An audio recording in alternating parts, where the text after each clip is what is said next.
meşale deshirin, yani o 3. meşaleydi, elindeydi. Ben bu meşaleyle giderken arkama baktığımda benim arkamda bir cemaatin olduğunu gördüm, vahiy çektim. Bugünkü benimle beraber olan insanları da o meşalenin içinde gördüm. Bu bunun şehadetidir, söylemidir. Orada da yazmıştır. Ne diyor? Diyor namaz kılacaksın 1, zekatı vereceksin 2, hacca gideceksin 3.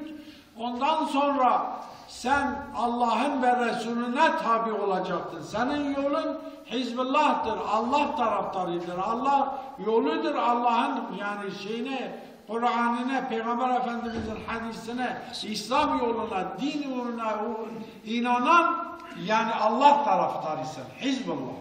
Allah taraftarısın. Yoksa insanların taraftarı değiliz. Burada bir parti yoktur, burada bir zümre yoktur, burada bir teşkilat yoktur ve tarikat da yok. Sırf Allah yolu ve Allah taraftarlığı var. Bunun içinde diyor ki bir de siz benim fikrim etrafında oyunuzu kullanacaksınız. Orada vardır. Diyor reyinizi ne? Yani bu Hizbullah, Allah tarafı olanlar, Allah tarafını destekleyenler, Allah'ın ismini yüceltenler, Allah'ın kanununu tatbik edenler ve kolaylık getirenler, ders medreseleri serbest edenler, baş açıkları kapalatanlar veyahut da dini hizmetler yapanlar, Allah yolunda. Diyor siz oyunuzda mesulsünüz. Herkes 5 sene bir oy kullanıyor. O oyu verdiği insandan oyundan mesuldür. Ya ona sevap gelir ya günah gelir. Ama diyor ki sizin için hangisi daha Allah'a yakın ise veyahut Allah'ın yolunu takip ederse, Allah'ın yani şeyini kullan, birisi gidip de bir hırkız bir memur çıkarsa veyahut bir şey çıkarsa oyunuzu versen o hırkızlıklarla beraber. Ama diyor bunları ama siz seçtiğiniz zaman, iyi bildiğiniz zaman eğer ki o adam kötü çıktıysa o zaman da Allah'a havale edersin. Ya Rabbi ben bunu iyi bilerek, ben bunu diğerlerinde farklı bilerek oyunu kullandım.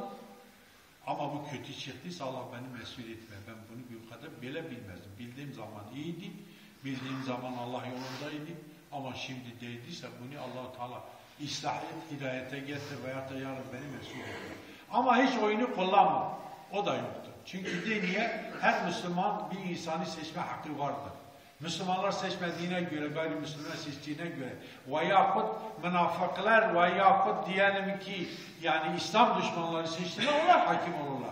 Yok ben sandığa gitmem, günahtır, hatadır. Kim gitsin? Müslümanlar kullanmasın, başkaları kullansın. Şimdi ben de size diyorum, biz beraber hepimiz istişare edeceğiz. Şeyh Salahaddin'e mensup olan kişiler. Onun müridi olanlar, başkasına karışmam. Benim kimseyle ilgim yoktur. Ben ancak babamın yani kalan mirasına sahibim. Mirası nedir? Mirası malidir, mirası çayridir, mirası ismidir, mirası vesiyetidir, mirası müritleridir.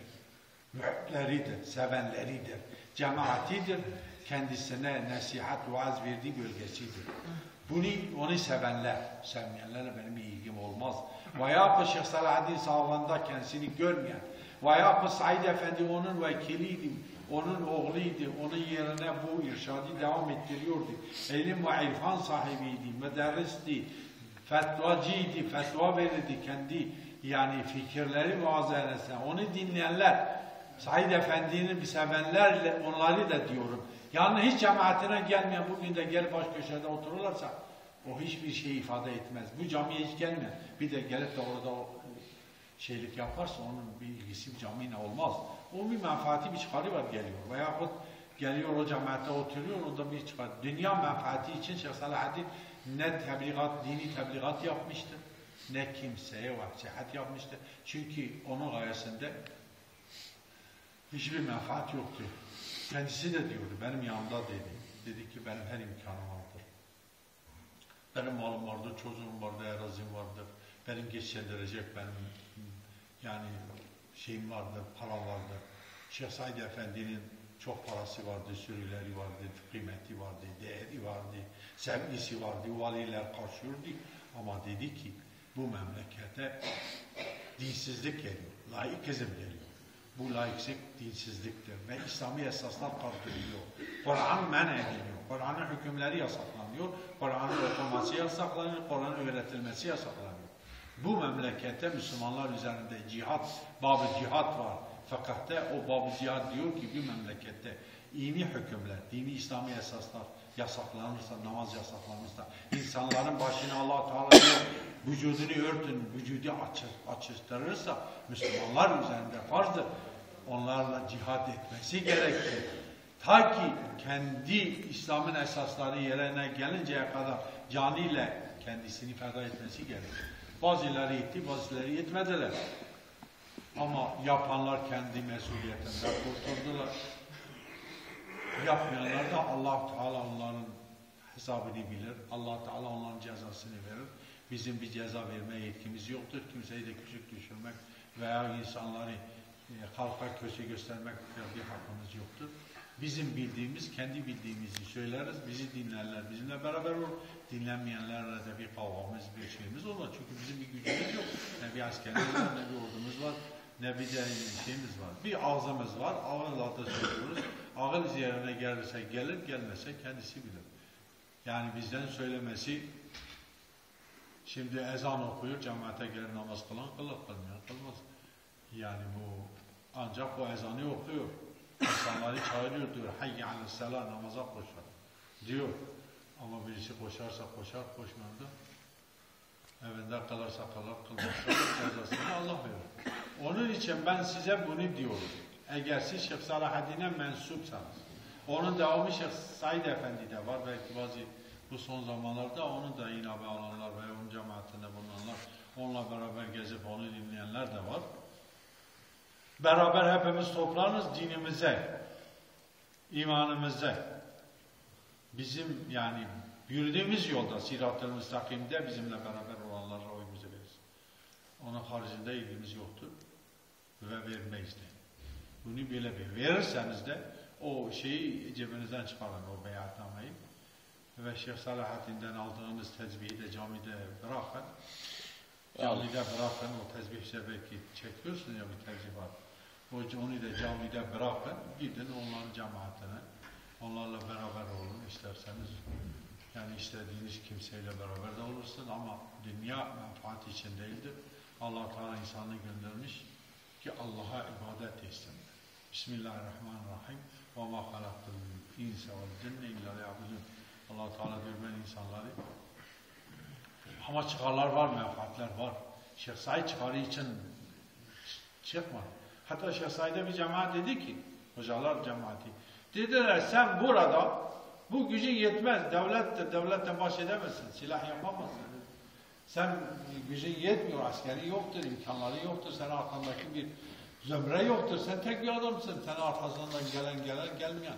Şeyh Said'le beraber olanlar ya ilim sahibiydiler, alimdiler, ya tarikat şeyhleriydi veyahut mürittiler veyahut imani kamil insanlardı. Onunla beraber hiçbir münafık yok. Onunla beraber hiçbir rafizi yoktur. Onunla beraber dinden uzak bir kimse yok. Herkes dine sahip olanlar vardır ve akıbetleri de Şeyh Said demiş benimle berabersiniz. Ben bir cihat yapıyorum Allah yolunda ve sizi de benimle beraber sizin yani ahiretteki cennetiniz kefili de benim. Bunu da söylemiştim. Muhammed-i Halil'e demiş ki ya Şeyh, biz beraber seninle geldik. Beraber hapse girdik. Yarın idama gidiyoruz. Sen bize ne diyorsun? Demiş ki ben senin bunu diyorum. Biz Allah için yaptık. Allah'ın dini yücelmesi için yaptık. Bugün canımızı da Allah için veriyoruz. Ama diyor ben sizin kefilinizim ki ahirette sizi ve bizi Allah'ın affedeceğine kat'i kanaatim vardır. Ve iştihadım odur inşallah Teala. Allah Teala bizi affeder, bize Kevser suyunu nasip eder. Ben bunun için size kefilim diyor. Amin. Bu kefaleti yapan bir insana, buna tabi olan bir cemaatte, bir zümre ve sonuna kadar da aynı devam etmesi lazımdır. Şimdi din düşmanlarıyla beraber olmak bir Müslümanın hakkı değildir. Gücü yeterse onu hidayete getirmesi gerek. Onun yolunu değiştirmesini gerektirir. Ona telkinde bulunması, nasihatte bulunması, Allah yoluna, ben dünyayı bırakıp da Allah'ın emrine uyum. İnsanlar niye gelip hep bazen aylarca evini, çoluk çocuğunu terk ediyor? Bir camide, bir yerde ibadet ediyor. Ne içindir? Allah içindir. Yoksa camide bir gelir kaynağı yoktur. Yani camiye gelenlere kimse maaş vermez. Camiye gelenlerin de borcunu kimse ödemez. Ama Allah-u Teala ona mükafatı verir. O borcunu öder, o rızkını verir, o nasibini verir. Allah Teala halk ettiği herkesin rızkından mesuldür ve yerine de getirmektedir. Her insan Allah'ın insana verdiği rızıkla geçirmektedir. Yoksa kendisinin bir şeysi yoktur. Allah verdiyse verir. İnne rızka indallahi mahsum. Allah Teala diyor ki rızıklar benim yanında taksim edilir. İstediğime çok, istediğime az veririm. O benim bileceğimdir. Siz de Allah'tan isteyin, Allah size versin. Allah istediğin bir şeyi geri çevirmez. Yeter ki niyeti halis olsun. Şeytanlara da rızık verir, münafıklara da rızık verir, gayrimüslimlere de verir. Yani dinsizlere, ateistlere de rızık verir. Ama Allah Teala ona herkesin rızkını verir. Böyle şeyden, taahhüt eden Allah'tır. Beraberce cemaatle, bilgi herkesi fikriyle, ekseriyet, şura, kimin ekseriyet kime desteklerse veya kimi isterse belediye olsun diyelim, encümen olsun, milletvekilleri olsun. Birinci şartımız istikamet ilahi, Allah yolunda. Kim Allah yolunda olursa biz onunla beraber. Allah yolunda çıkanlarla beraber değiliz. Allah Teala bize huzur versin, selamet versin, sağlık versin, kabul etsin. Bizi dünya ve ahiret saadetine nasip etsin, imanımızı kamil, amelimizi salih, inancımızı tam etsin. Bu adamları da Allah ıslah etsin, hidayet yolları onlara da nasip etsin. Onları da hakikat yoluna getirsin. Dünya menfaatlerinden dönüp de ahiretin menfaatleriyle nurlansınlar ve şualasınlar. Ve o yolda Allah Teala onlara da hidayet, onlara da takva, onlara da iman-ı kamil, amel-i salih nasip etsin. Amin. Yoksa kimseyi itmeye, kimseyi kötülemeye, kimseyi küçültmeye bizim hakkımız yoktur. Ancak biz kendi nefsimizle mücadele veremiyoruz. Ve kendi nefsimize gücümüz yetmiyor. Aslında bir Müslüman kendi nefsine hakim olursa ondan iyisi yoktur. Men arrafe nefsehu fakat arrafe rabbehu. Birisi nefsini tanırsa Allah'ı daha çok tanır.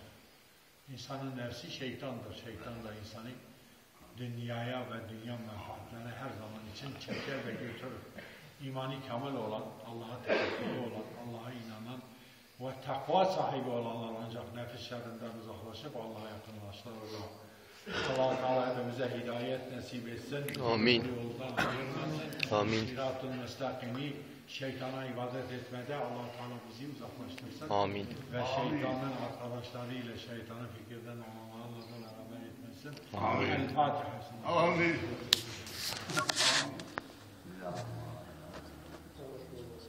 Ezan oku. Ben haber